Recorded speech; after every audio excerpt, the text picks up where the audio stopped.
Sony a6700 is everything I've been looking for in a camera, dude. Everything that I liked about the FX30 is in this camera.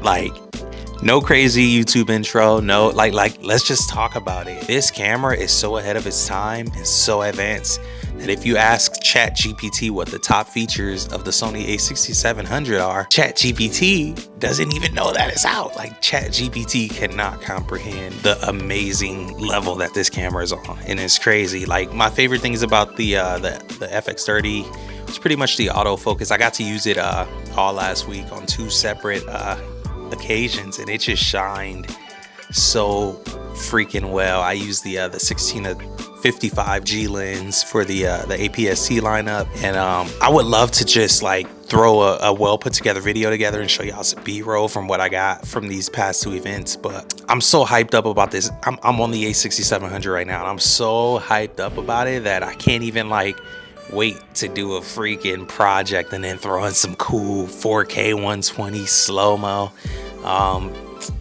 It's got a 10-bit 422, and I don't even care about like colors and all that stuff because I don't typically color grade my footage. But with a flip out screen and me being able to properly expose it, I'm super hyped to start shooting S-Log3. I'm coming from the A7 III, which was not really much of a video camera. I'm more so a wedding photographer, do more photo than video, but I'm so hyped to start doing more video, especially with this 6700, because this wasn't it for me, man. No flip out screen, I can't see myself. I'm literally holding the camera face to me, and not really sure if I'm actually overexposing. You could even see right here, I got the dial +2, because you know when you're shooting an S-Log, you want to overexpose by 2 stops. And just being able to verify that I'm actually 2 stops and then try to turn an ND filter if I'm overexposed more than 2 stops, it's a mess, man. But being able to see myself on this flip out screen is going to be everything I needed. I'm super hyped, man. My first shoot with this camera is in 45 minutes, dog, and I'm hyped. I just had to get on here and say, yo, we got the 6700 on deck. I chose this camera over the FX30 for the simple fact that if my clients ever need to utilize the camera without my presence, it's something that's user-friendly. It's not a cinema camera, but everything about the FX30 that I enjoyed this past week is I've seen it on this camera, from the new menu system, the crazy autofocus. This thing is just like crazy tracking me. It if I turn around, it'll guess where my eye is, and you can still see the autofocus box. It's crazy, dude. I'm just like looking at the menus right now.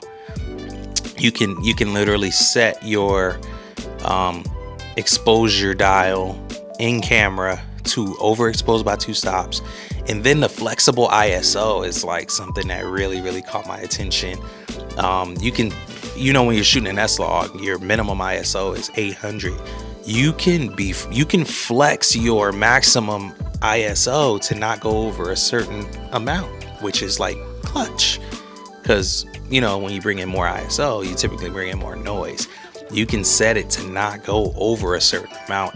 Of course, you'd be sacrificing that overexposure by 2 stops, but maybe not, depending on if you're able to add light into your scene or whatever the case may be. So I'm super hyped. I got about 4 or 5 projects that I need to finish today, so I won't get to shoot on this thing like I want to right out the gate. I just unboxed it last night, and that's why I'm pretty much getting on here doing this video, man, because I'm hyped.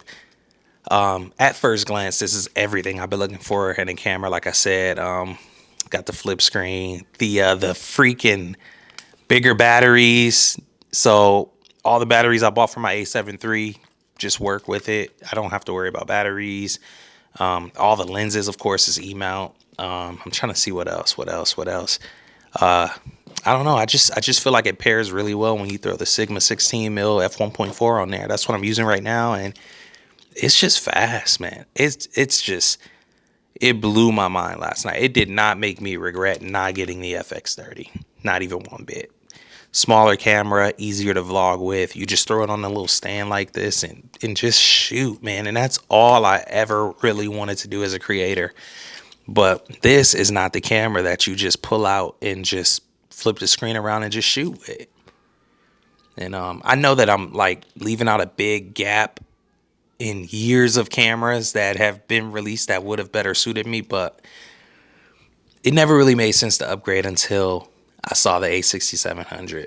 And it never really was an upgrade if you were gonna go into the Alpha series, the crop sensor lineup. If you already had an A7 III, it just, I mean, you're maxing out at 4K 30 anyway. So super excited to see what we create on this thing with the 4K 60, 4K 120.